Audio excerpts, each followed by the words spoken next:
कल हम लोगों ने एनाटॉमी और फिजियोलॉजी के बारे में पढ़ा था। और डिफरेंट टाइप्स ऑफ सिस्टम्स कितने हैं उसके बारे में बताया गया। आज हम लोग और थोड़ा आगे बढ़ेंगे। आज हम number one, level of organization के बारे में बात करेंगे। Number one. Number two, metabolism and homeostasis.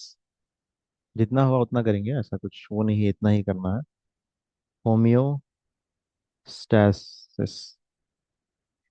और थर्ड नंबर पे आपका जनरल टर्म्स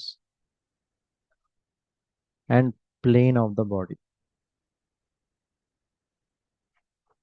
तो इनको सीखने की कोशिश करेंगे। तो number one, level of organisation.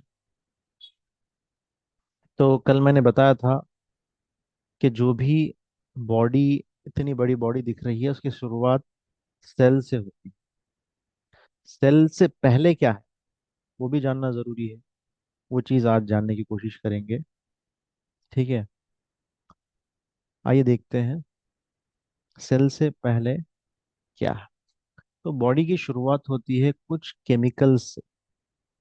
ठीक है, सेल तो एक पर्टिकुलर स्ट्रक्चर है और फंक्शन भी करता है, लेकिन इसके अलावा भी बॉडी की जो शुरुआत है वो केमिकल्स से होती है। अब केमिकल्स में ज़्यादा डिटेल में नहीं जाऊंगा। खाली याद रखिए, एक ऑर्गेनिक होता है, एक इनऑर्गेनिक होता है। ठीक है, इनऑर्गेनिक और ऑर्गेनिक में क्या डिफरेंट है। इनऑर्गेनिक जो है, इसके अंदर डिफरेंट डिफरेंट मॉलिक्यूल्स हो सकते हैं। ठीक है, ये इनऑर्गेनिक है। और दूसरी चीज इनऑर्गेनिक ये है कि बॉडी को बाहर से मिलता है। ठीक है, इसको भी इनऑर्गेनिक कह सकते हैं। इनऑर्गेनिक का मतलब क्या है, इसके अंदर सिंपल मॉलिक्यूल्स होते हैं। नंबर वन, पहला क्या है, सेल से पहले क्या है, केमिकल्स आता। केमिकल्स से शुरुआत होती है। इसके एक एग्जांपल भी दूंगा मैं ये समझाने के बाद। तो केमिकल्स आपके दो तरीके के हैं। एक है इनऑर्गेनिक और एक है ऑर्गेनिक। इनऑर्गेनिक में जो है, दो चीजें इसे याद कर सकते हैं। एक है आउटर साइड से बॉडी को मिलेता है, आउटर साइड से मिलता है, जैसे कि कार्बन डाइऑक्साइड है, हाइड आपको हाई वाटर है। ठीक है, ऑक्सीजन है, ये सब क्या है। अब देखिए, वाटर के लिए भी आपको बाहर की रिक्वायरमेंट है, ऑक्सीजन भी बाहर से रिक्वायर्ड है, और कार्बन डाइऑक्साइड भी बाहर से ही रहता है। लेकिन बॉडी का ऑक्सीजन के रिप्लेसमेंट में कार्बन डाइऑक्साइड को प्रोड्यूस करता है और वेस्ट प्रोडक्ट। और या और एक तरीके से याद कर सकते हैं कि सिंपल मॉलिक्यूल्स है। ठीक है, अब मॉलिक्यूल्स क्या है इसके बारे में तो नहीं बताऊंगा मैं, बस याद रखिए सिंपल मॉलिक्यूल। ऑर्गेनिक क्या है, ऑर्गेनिक खुद बॉडी प्रोड्यूस कर सकती है। नंबर वन, ये याद करने का तरीका है। ऑर्गेनिक क्या है, खुद बॉडी प्रोड्यूस कर सकती है। जैसा कि आपने खाना खाया, जैसा कि आजकल चल रहा है फैट ज्यादा खाने का, प्रोटीन ज्यादा खाने का मसला। तो आप फैट, प्रोटीन जो भी आप खाने में अंदर है, अब बॉडी उसको क्या करेगी, उसको कन्वर्ट करेगी प्रोटीन में, सिंपल अमाइनो एसिड में। ठीक है, ये याद रखिए मत। बस ये याद रखिए कि ऑर्गेनिक में बॉडी की जिम्मेदारी है उसके अंदर के केमिकल्स को यूटिलाइज करना। और इनऑर्गेनिक ये आउटसाइड से मिलेगा, बॉडी उसमें कुछ भी नहीं करेगी, बस हेल्प करेगी। तो ऑक्सीजन है बाहर, ऑक्सीजन है उसको अंदर लेना, कार्बन डाइऑक्साइड बाहर है, अंदर है उसको बाहर निकालना। तो ऑलरेडी ये रेडीमेड है, बॉडी इसमें कोई भी इसका रोल नहीं। लेकिन खाना जो खा रहे हैं आप उसके अंदर है, अब वो निकालने की जिम्मेदारी बॉडी की। तो इसीलिए इसको ऑर्गेनिक केमिकल्स कहा जाता है। Number one. या इसको याद रखने का दूसरा तरीका क्या है, ये कॉम्प्लेक्स है, वेरी कॉम्प्लेक्स। और इसके अंदर कार्बन और हाइड्रोजन दो होते हैं। अगर इसको कोई पूछे भाई, आसान भाषा में पूछे, तो ये बता दे सकते हैं जा आंसर, बॉडी खुद प्रिपेयर करेगी। या किसी को कोई नॉलेजेबल पर्सन है, कोई किसने आपको सवाल किया, या फिर खुद आप एज ए डॉक्टर या फिर थेरेपिस्ट आप इसको याद करना चाहते हैं, तो बेहतर है तो ये याद रखिए। इसमें क्या है, कॉम्प्लेक्स मॉलिक्यूल्स होते हैं। और मॉलिक्यूल्स क्या है, ये आपका होमवर्क है, आप इसको मालूम करके कल बताइए। कॉम्प्लेक्स मॉलिक्यूल्स होते हैं, नंबर वन। नंबर टू, इसमें कार्बन एंड इसके अंदर हाइड्रोजन होते हैं। तो जिसके अंदर भी, आसान है ये भी, इसके अंदर भी अगर कार्बन और हाइड्रोजन हो वो ऑर्गेनिक है, कार्बन हाइड्रोजन न हो तो क्या है, इनऑर्गेनिक है। ऐसा भी आप याद कर सकते हैं। तो ये क्या, केमिकल्स के बारे में हम लोगों ने पढ़ा। तो केमिकल्स कंबाइंड होके क्या बनाते हैं आपको, उसके बाद सेल बनता है। क्योंकि सेल के अंदर भी केमिकल्स है, ठीक है। सेल, फिर सेल से टिश्यू बनता है, ठीक है। केमिकल्स हो गए, ये भी स्मॉलेस्ट पार्टिकल है बॉडी में, इसके अंदर। फिर इसके बाद केमिक सेल है, फिर इसके बाद टिश्यू है, ठीक है।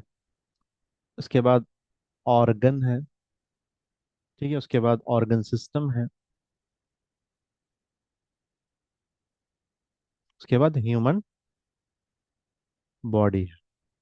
इसका एग्जांपल मैं देता हूँ। सेल आसान एग्जांपल है।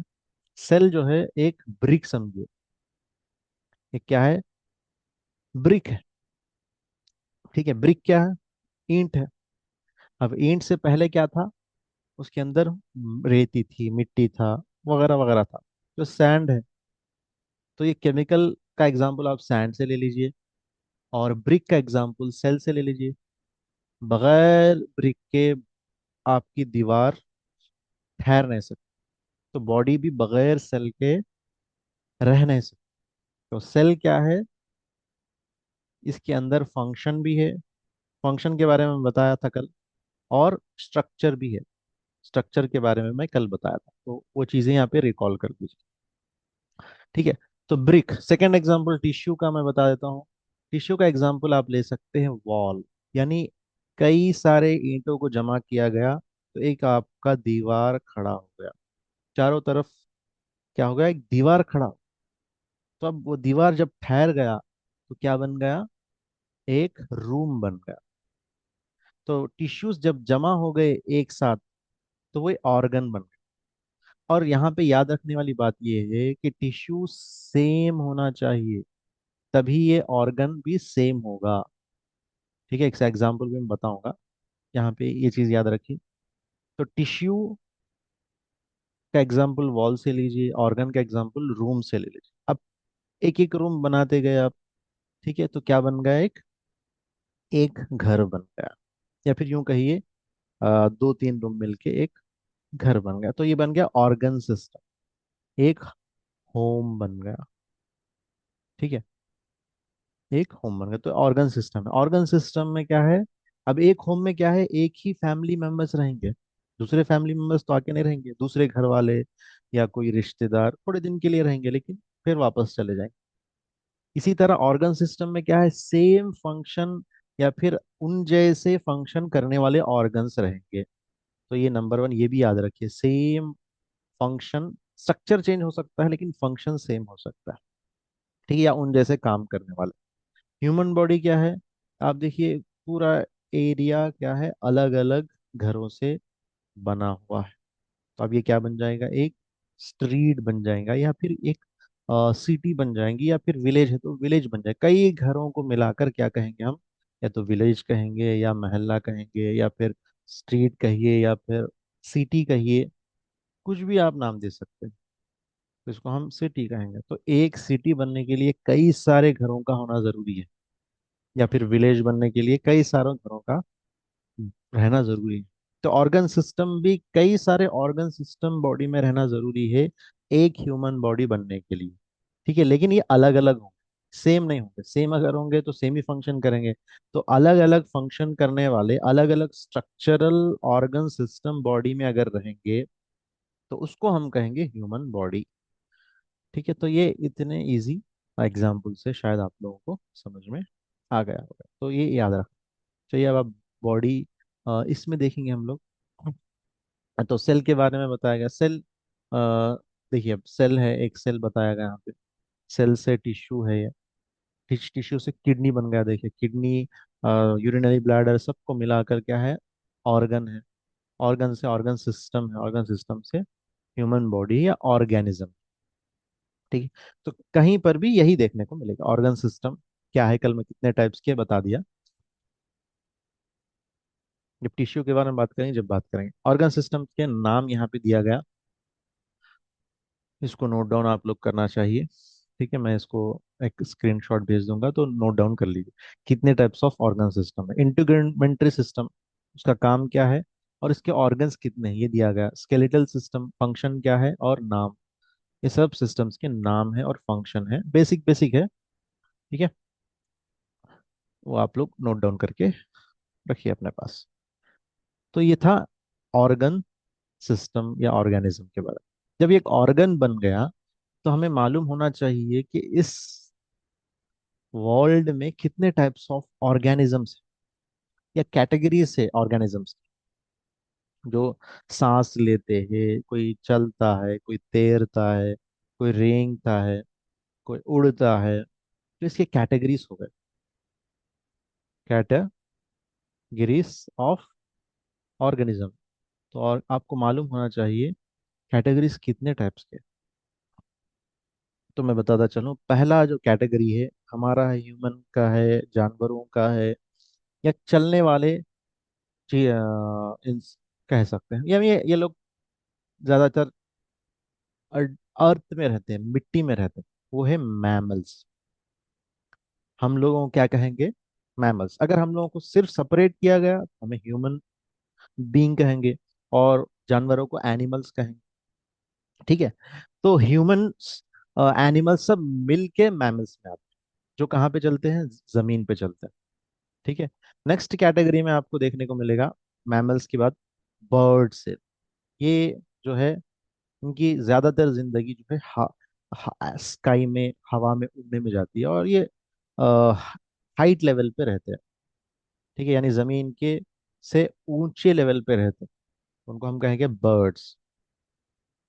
कुछ बर्ड्स ऐसे भी हैं जो जमीन पे भी रहते हैं, लेकिन ज्यादातर इनका लाइफ जर्नी जो है बर्ड्स का स्काई पे गुजर। ठीक है। नेक्स्ट है रेप्टाइल्स।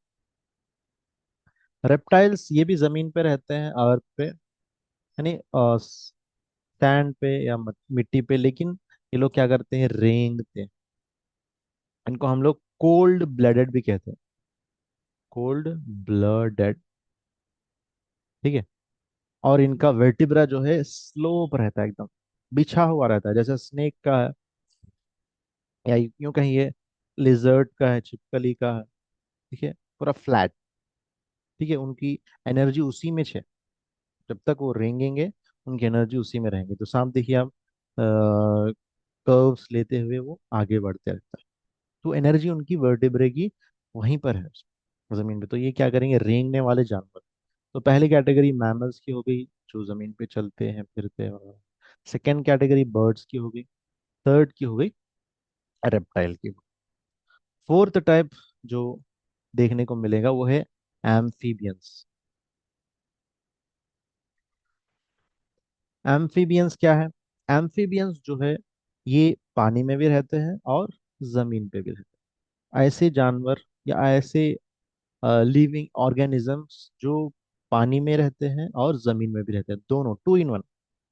जैसे कि एग्जाम्पल के तौर पर आपका फ्रॉग, देखिए फ्रॉग है, टॉर्टोइस है। ठीक है।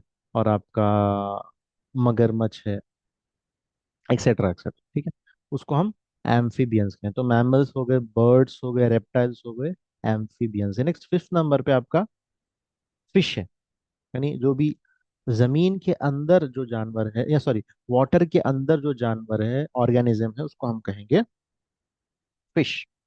ठीक है। नेक्स्ट सिक्स्थ, छठवें किस्म का जो ऑर्गेनिज्म है वो है इंसेक्ट्स। ठीक है।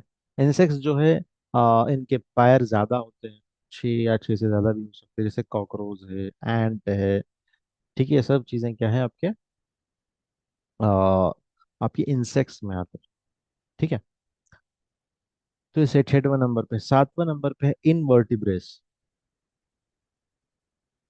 इनवर्टिब्रेस वो है जो, जिनको जो क्या है, जिसके अंदर वर्टिब्रा नहीं होगा।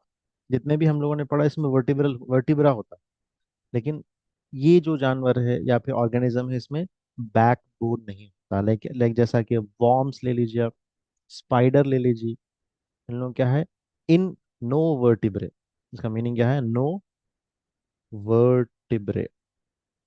जैसा कि एग्जांपल वॉर्म्स है, स्पाइडर है, और भी है, आप देख सकते हैं, गूगल करके भी मालूम हो जाएगा आपको। ठीक है, तो ये आपके कैटेगरीज ऑफ ऑर्गेनिज्म। तो इसके अंदर, सबके अंदर सेल होता है, टिश्यू होता है, ऑर्गन सिस्टम होता है, ऑर्गन, एक ऑर्गन, बॉडी के ऑर्गन्स होते हैं। ठीक है, तो जो क्या है, एक होल ऑर्गेनिज्म बनाने में मदद करता है। आइए इसका थोड़ा इमेज देख लेंगे हम लोग। ये इमेज देख ले चलिए। तो 6 बेसिक एनिमल ग्रुप, एनिमल कहा गया, ठीक है, लेकिन मेरे हिसाब से कैटेगरीज ऑफ ऑर्गेनिज्म के। इनवर्टिब्रेस देखिए, जिसका वर्टिब्रल कॉलम नहीं होता। फिश है जो पानी में रहता है। एम्फीबियंस है जो जमीन और पानी में दोनों में रहते हैं। रेप्टाइल्स है, ठीक है, रेंगने वाले जानवर है। बर्ड्स है, मैमल्स है। ये 6 किस्म के जानवर देखने को मिलेंगे।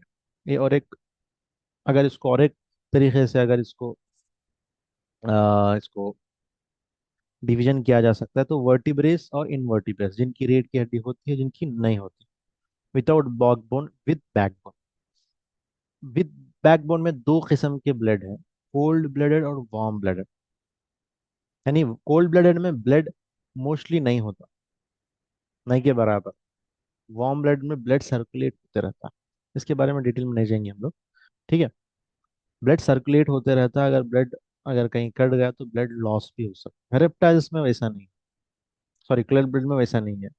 ठीक है, आप देखा होगा फिश काटते हो, आपने देखा होगा। ठीक है, ब्लड ज्यादा नहीं निकलता है। तो मैमल्स में देख सकते हैं। इसी तरह विदाउट बैकबोन, ये सब विदाउट बैकबोन है, ये एक एनिमल्स। ठीक है, तो ये होगा आपका ऑर्गेनिज्म का क्लासिफिकेशन। तो नेक्स्ट समझना है हमें टॉपिक, क्या समझना था, एक टॉपिक होगा हमारा लेवल ऑफ ऑर्गेनाइजेशन के बारे में, हम लोगों ने कंप्लीट करिए। नेक्स्ट है मेटाबॉलिज्म और होम्योस्टेसिस। ये बेसिक्स है, ये मालूम रहेगा तो आगे की चीजें इजीली हमें समझ में आ जाएगी। तो नेक्स्ट टॉपिक क्या है हमारा, मेटाबॉलिज्म।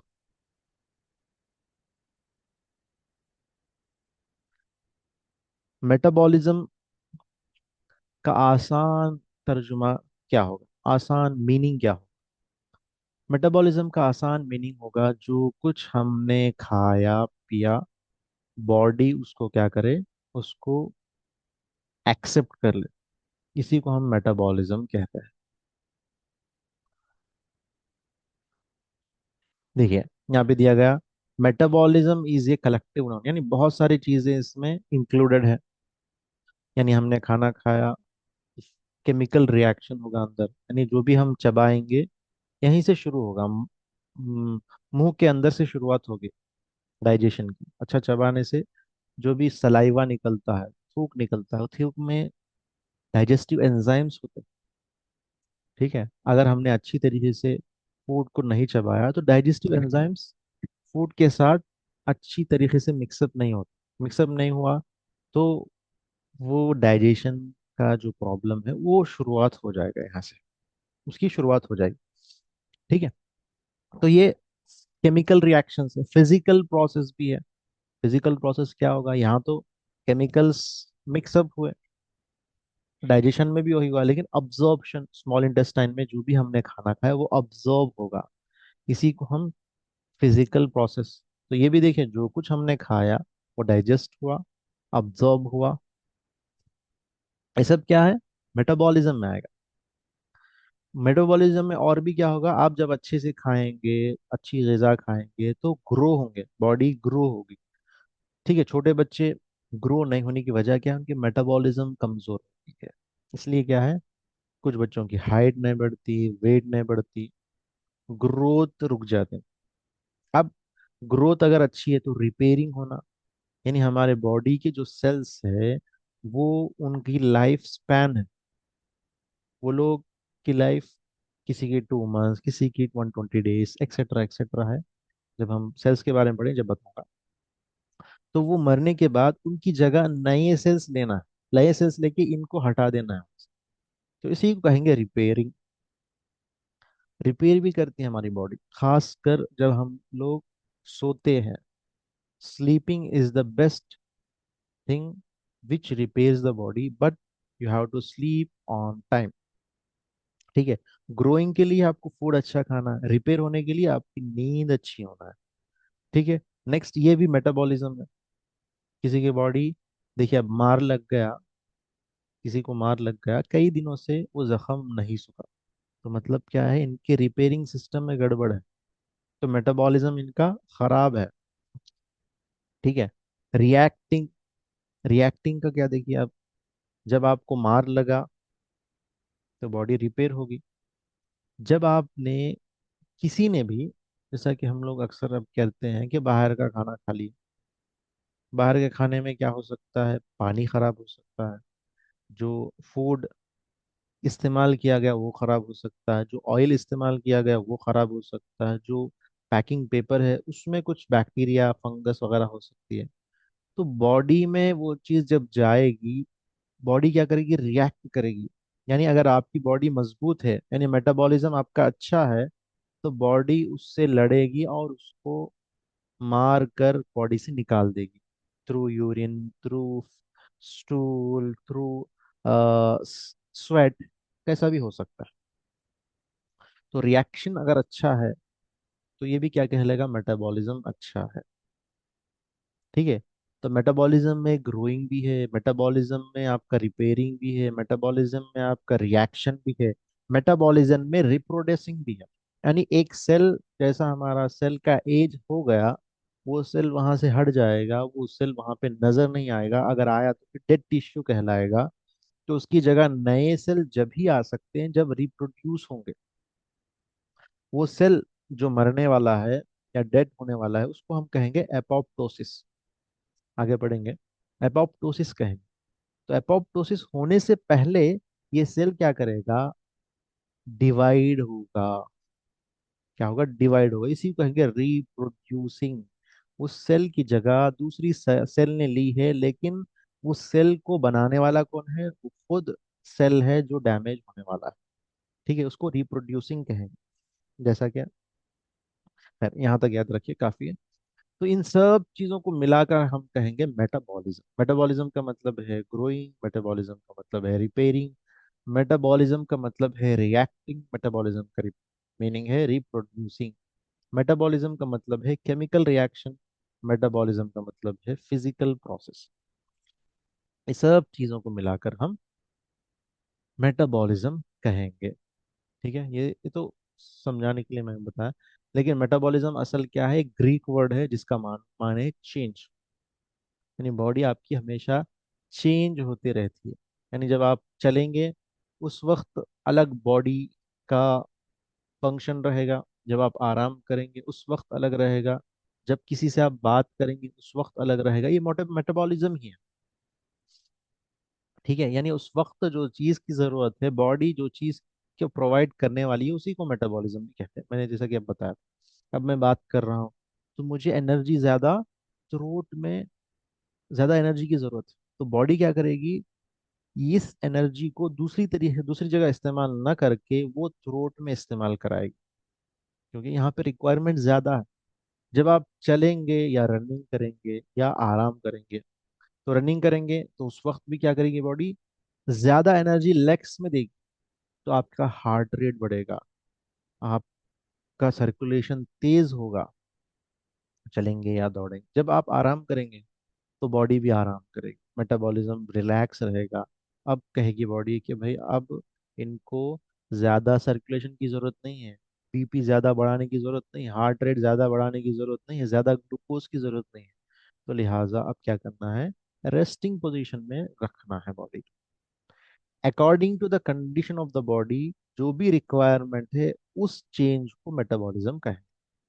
अगर ये चेंज नहीं आता है उसको बीमारी कहें। ठीक है, इस चेंज को नहीं आता है तो उसको बीमारी कहें।